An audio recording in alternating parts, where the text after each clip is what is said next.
Hey, salut à tous et à toutes les gens, comment allez-vous? Moi, écoutez, ça va, nickel. Aujourd'hui, on se retrouve pour une toute nouvelle vidéo hypothèse de One Piece. Et aujourd'hui, on va causer du méchant principal de cet univers, Barbe Noire.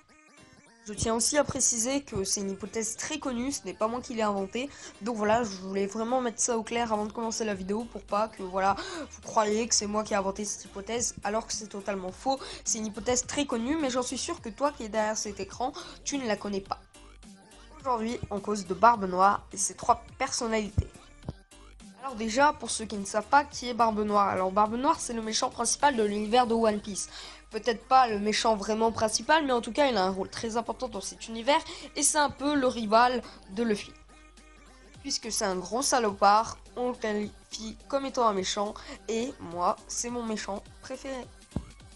Bref, peut-être vous comprenez pas trop le titre de cette hypothèse. Trois personnalités, Barbe Noire. Ouais, à première vue d'œil, c'est un peu chelou. Déjà, comme d'hab, on veut partir par la base. Pour moi, Barbe Noire a trois caractères différents. Et dans ce caractère, je signifie qu'il y a trois personnes différentes dans son corps. Je vais en revenir sur les trois personnes un peu plus tard. Mais pour prouver mes avancées, on passe tout de suite aux preuves comme quoi Barbe Noire a trois personnes dans son corps. Déjà, à la miniature et aussi à l'image que vous voyez à présent, il y a le drapeau de Barbe Noire à droite de l'écran. Et vous voyez déjà qu'il y a trois têtes. Vous allez me dire, ouais mais bon, Kale, tu racontes un peu de la merde, parce que bon, Barbe Noire, voilà, c'est rien un drapeau, etc. Barbe Blanche, son drapeau représente sa moustache, Shanks, ça représente sa cicatrice causée par Barbe Noire, et pourquoi pas Barbe Noire, ces trois têtes représenteraient ses trois personnalités. Oui, vous l'aurez compris, les drapeaux ont un rôle très important, ça représente ne serait-ce que le caractère, ou bien plus précisément l'apparence physique du personnage. Encore une preuve qui prouverait que Barbe Noire a trois personnalités. Prenez votre tome 25 de One Piece. Ceux qui ne savent pas, c'est la première rencontre entre Luffy et Barbe Noire. Malheureusement, je peux pas vous mettre l'image suite au droit d'auteur, mais en tout cas, je vais vous dire un peu ce qui se passe dedans. Suite à la provocation de Bellamy en face de Luffy, Luffy quitte le bar, un peu énervé, et voit Barbe Noire derrière, qui avant ne connaissait absolument pas Luffy. Celui-ci dira à Luffy: les hommes ne cesseront jamais d'avoir des rêves. Et à ce moment-là, je peux vous dire, les gens, que la page est totalement blanche, il n'y a aucun fond, il n'y a aucun décor. On ne voit que ces quatre personnages, c'est-à-dire Nami, Zoro, Luffy, avec en face Barbe Noire qui dit ça. Beaucoup d'entre vous affirmeront que bon bah voilà, faut vraiment marquer le coup, c'est quand même la première rencontre entre les deux plus grands rivaux de l'univers de One Piece. Vous n'allez pas faire une page complètement neutre. Mais j'ai une preuve très troublante. Luffy ne dira rien, pareil pour Zoro, et ils partiront avec Nami. Nami dira à ce moment-là: il est bizarre ce type. Et là, Zoro et Luffy répondent en même temps: ils sont bizarres. Vous voyez, ils sont bizarres. Zoro et Luffy auraient-ils vu les trois personnalités de Barbe Noire, ou les auraient-ils senties même?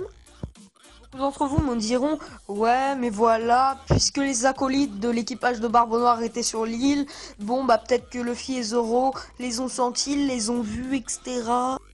Même, je tiens à préciser que Zoro et Luffy n'ont aucun moment vu les acolytes de Barbe Noire, en gros ceux de l'équipage de Barbe Noire.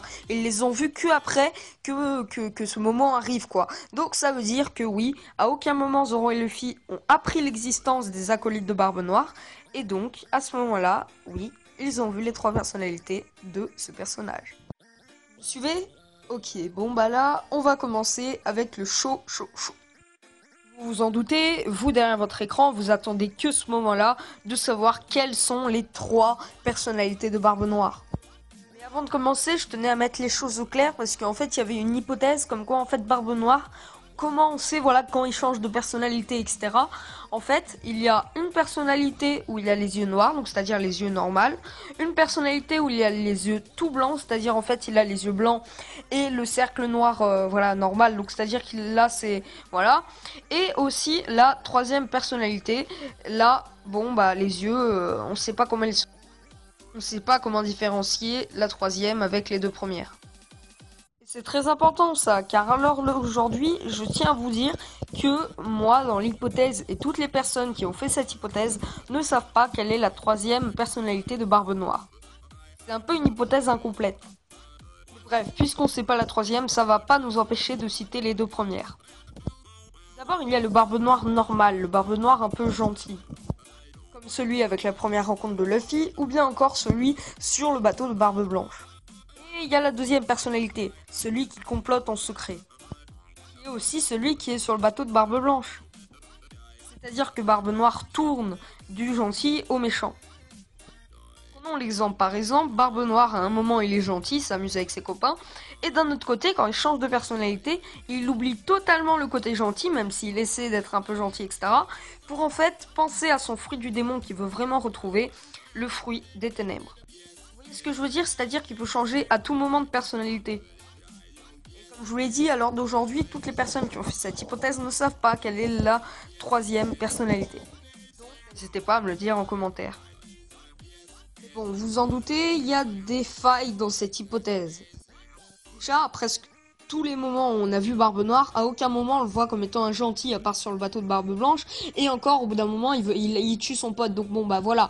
Et peut-être au début, avec l'île où il y a Luffy. Mais c'est tout. Donc, bah, c'est sûr que c'est un peu bizarre. Alors, Barbe Noire pourrait-il contrôler ces changements de personnalité? Ou bien tout simplement, Barbe Noire gentil devient gentil juste quand il boit, et quand il est normal, eh bien, il est méchant. Encore une fois, c'est une possibilité.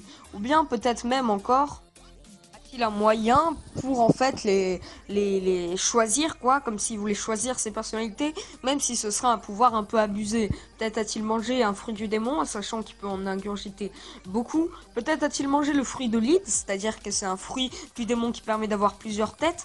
Et donc par conséquent, dans l'univers de One Piece, avoir plusieurs têtes, c'est un peu gelou pour un humain. Donc peut-être avoir plusieurs personnalités, ce serait possible.